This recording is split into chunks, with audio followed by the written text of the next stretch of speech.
Bismillahirrahmanirrahim. Wayajibu sareng wajib fi haqqihi ta'ala dina hakna Allah ta'ala naon kaunuhu muridan, sifat kaunuhu muridan. Kaunuhu ari ayana Allah muridan eta anu kersa. Wadidduhu sareng ari lalawanan sifat kaunuhu muridan kaunuhu karihan eta sifat kaunuhu karihan. Kaunuhu ari ayana Allah karihan eta anu kapaksa.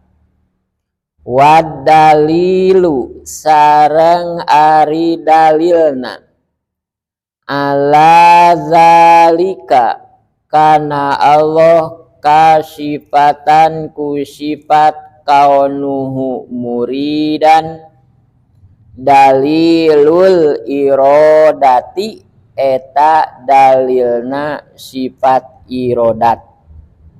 Dua sifat manawi parat. Wayajibu sareng wajib fi haqqihi ta'ala dina hakna Allah ta'ala naon kaunuhu aliman, sifat kaunuhu aliman. Kaunuhu ari ayana Allah aliman eta anu uninga. Wadidduhu sareng ari lalawanan sifat kaunuhu aliman kaunuhu jahilan eta sifat kaunuhu jahilan. Kaunuhu ari ayana Allah jahilan eta anu bodoh. Wad dalilu sareng ari dalilna ala zalika kana Allah kasifatan ku sifat kaunuhu aliman dalilul ilmi eta dalilna sifat ilmu. Salajengna sifat anu wajib di Gusti Allah nomor ka 15 manawinya 15 kodironnya 14 gerah apalkeun heula wujud kidambako mukhalafatulil hawadisi qiyamuhu binafsihi wahdaniyat kudrat irodat ilmu hayat sama basor kalam kodiron. Nah, kodiron muridan. Jadi kodiron anu kamari 14 ayeuna muridan anu ka-15. Nah saur di dieu wayajibu sareng wajib pihaqqihi ta'ala dina hakna Allah ta'ala. Wajib aya di Allah subhanahu wa ta'ala naon kaunuhu muridan, sifat kaunuhu muridan. Kaunuhu ayana Allah muridan eta anu kersa. Janten wajib Allah kasifatan ku sifat muridan. Hartosna muridan teh anu kersa. Itunya kersa. Muridan anu kersa atapi anu ngeresakeun upami anu dimaknaan anu ngeresakeun berarti aya di zat qadim hartosna di Allah Subhanahu wa taala. Upami anu dikersakeun berarti aya di zat anu anyar buktosna makhluk urang gitu nya.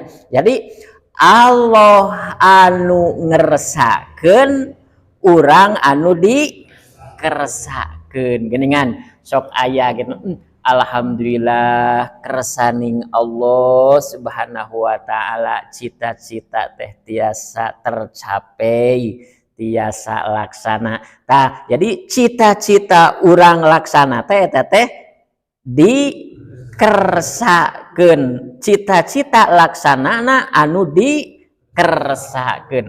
Benten teh salit anu ngersakeun anu dikersakeun, anu ngersakeun dat Allah, anu dikersakeun dat makhluk. Contona sapertoskeun kieu urang teh dina usaha paciweuh usaha teh contona teh dina icalan gitu nya dina icalan. Alhamdulillah urang angkat enjing-enjing saumpamakan uih palolohor atanapi pasosonten terkadang wengi sesuai sareng harapan icalan teh aya langkungna atanapi gaduh batina. Tah matak urang sok nyebatkeun alhamdulillah kersaning Allah icalan anu ayeuna teh urang teh kengeng langkungna alias kengeng batina. Tah kengeng langkungna teh eta teh dikersakeun ku Allah Subhanahu wa taala manawi urang kedah dikembalikeun ka Allah. Alhamdulillahirabbil alamin. Nuhun Gusti abdi dikeresakeun ku Gusti icalan teh aya langkungna kitu nya. Sawangsulna urang icalan angkat enjing-enjing uih palolohor atapi pasosonten terkadang wengi ari uih teh nangkep sirah dongkap ke bumi teh wawartos ka bojo teh oh ibu itunya upami sok nyebut ibu atanapi mama upami sok nyebut mama atanapi naon sayang upami nyebut sayang gitunya sayang dedeb gitunya wicalan teh ayeuna mah tong bujang-bujang aya langkungna gitunya modalna oge kasedot sapali tah eta teh tetep kersaning Allah Subhanahu wa taala dikeresakeun kitu nya.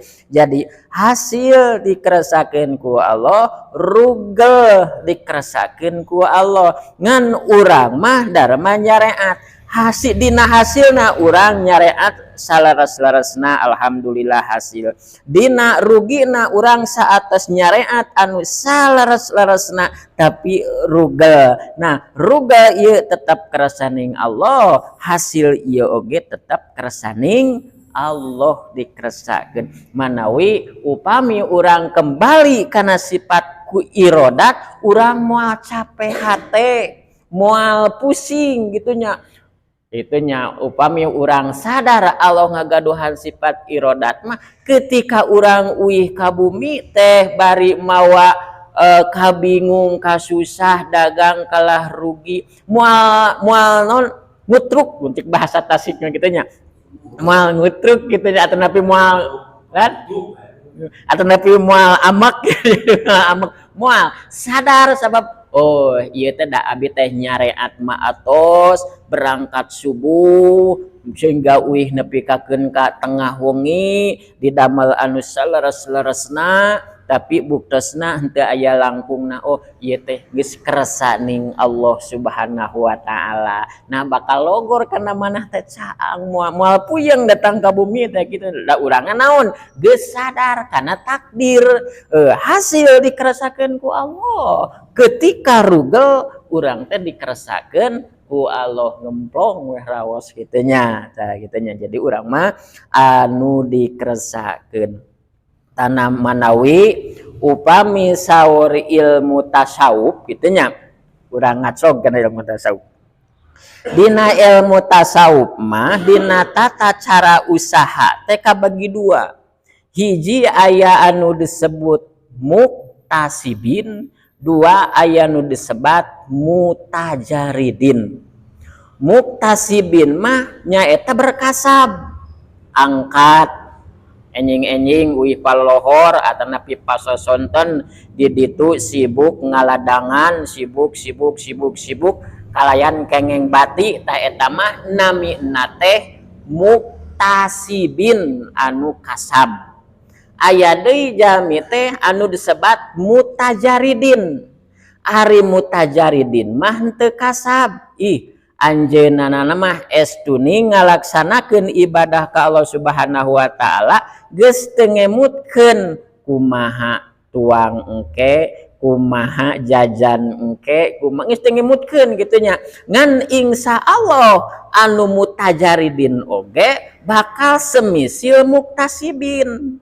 Ari muktasibin mah berhasilna ladang kasab, ari mutajaridin mah saurna teh ladang mendekati Allah Subhanahu wa taala.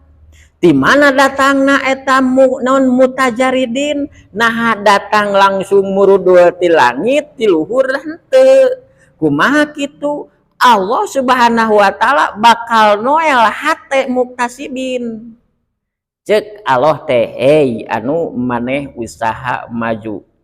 Tinggal itu si anu selalu ngadua sok bere tah gitunya. Jadi gitu kene. Jadi sok cek Allah teh kasih muktasibin teh. Hei muktasibin, itu tuh dulur maneh mutajaridin usahana gitunya. Mutarajin pagawean ukur ngawuruk, pagawean ukur ngimaman, pagawean ukur adan, itu tuh mutajaridin. Nah ditoya muktasibin sehingga upami hate urang terus ditoel ku Allah Subhanahu wa taala, maka urang bakal ngeketeu atanapi bakal aya sifat oh ieu bereun urang tadi usaha duanana. Jadi aya usaha mutajaridin, aya usaha muktasibin. Ngan kade lamun jalma anu usaha muktasibin geus ngareunah dina muktasibin ulah hayang kana mutajaridin. Mutajaridin abi mah geus ngareunah saumpamakan dagang cendol teh geus raos we kitu nya bati kitu nya teras we mapai ngaran kana emutan naraos kitu nya kana salira teh pates capek teuing tah teraskeun ulah hayang ngaclog kana mutajaridin. Katanya sawangsulna mutajaridin geus ngeunah saumpamakan cicing ibadah kalau Subhanahu wa taala ngahidmah ka Allah, ngawuruk barudak, ngawuruk ibu-ibu, ulah hayang kana muktasibin. Ari geus ngareunah di dieu mah engke rieut deui dina muktasibin kudu ti nol deui kitu sakinten upami ngajodoh. Nah, da ngareunana muktasibin dijodohkeun ku Allah maneh mah kudu jadi pengusaha. Ngareunana mutajaridin geus dijodohkeun ku Allah Subhanahu wa taala maneh mah kudu bisa ngurus umat kitunya. Jadi anu usahanya tak hayang harta, anu mutajaridin oge sami hoyong harta. Ngan anu mutajaridin mah hartana henteu langsung manehanana ngaladangan, henteu langsung manehanana ngicang nyurung roda, tapi mutajaridin mah ku Allah Subhanahu wa taala muktasibin ditoel. Perhatikeun tuh muktasibin mutajaridin. Jadi dua-duana ge sami usaha kitu nya, sami-sami usaha. Ta eta estuning mutajaridin dikeresakeun ku Allah, muktasibin oge sami eta teh dikeresakeun ku Gusti Allah. Tanya Da moal aya sok sanajan urang teras-terasan ngadua oge itunya moal aya anu langsung ragrag ti luhur gitunya moal langsung anu naon ragrag naon bijil ti handap sok sanaos dengan dina doa salat duha kituna pa ingkana rizki pisama pa angjilhu pa ingkana fil ardi pa ahrijhu pa ingkana baidan pakoribhu pa ingkana muharoman patohirhu pa ingkana muasiron payasirhu dunya Gusti upami rezeki abi di luhur pangragrageun gitunya Gusti upami rezeki abi tebih pangcaketkeun Gusti upami rezeki abi di bumi pang kaluarkeun Gusti upami rezeki abdi hese panggampilkeun henteu langsung ragrag ti luhur henteu langsung ragrag ti handap tetap sakumaha cek tadi Allah bakal noel hiji hamba gitunya bakal nih hamba anu seeta hiji hamba geus ditoel ku Allah Subhanahu wa taala dina hatena ngagaduhan oh hayang mere kasih anu tah kitu maksudna rezeki nu ti luhur ragrag gitunya jadi teu aya nu langsung ragrag ti luhur sok sanes-terasan salat duha oge teu kanyoan gitu terkadang aya nu sumping assalamualaikum ka bumi teh terkadang aya nu silaturahmi gitunya sarmeh unaon saasana uih hatur lumayan gitunya hatur lumayan entah gitu gitunya jadi usaha-usaha kene sami-sami kene gitunya uih deui kana pokok nomor ke-15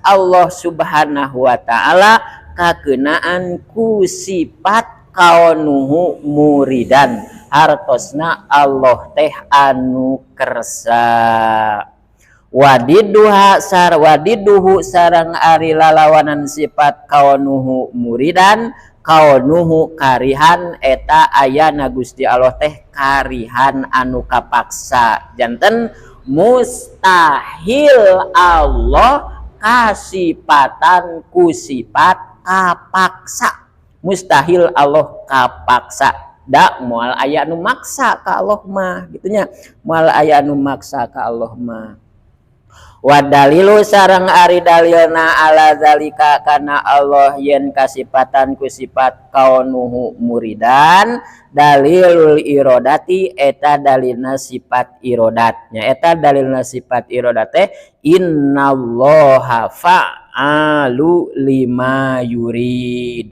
innallaha saestuna Gusti Allah fa'alu eta anu seueur midamelna lima kana perkara yurid anu ngresakeun Allah kana eta perkara janten sanes kanten perkara oge eta teh dikeresakeun ku Allah Subhanahu wa taala nya langdeng janten kesimpulanana wajib Allah kasipatan ku sifat muridan hartosna anu kersa mustahil Allah kasipatan ku sifat karihan ari mustahil teh saur kamargi moal pi buktieun moal pi ayaeun barang anu mustahil teh gitunya jadi mustahil Allah kapaksa dalilna Allah kasipatan ku sifat kaunuhu muridan dalilul irodati eta dalilna sifat irodat sakumaha pidawuh Allah innallaha fa'alu lima yurid saestuna Gusti Allah nu seueur midamelna kana perkara anu dipimaksad ku Allah Subhanahu wa taala sakitu sadaqallahul azim.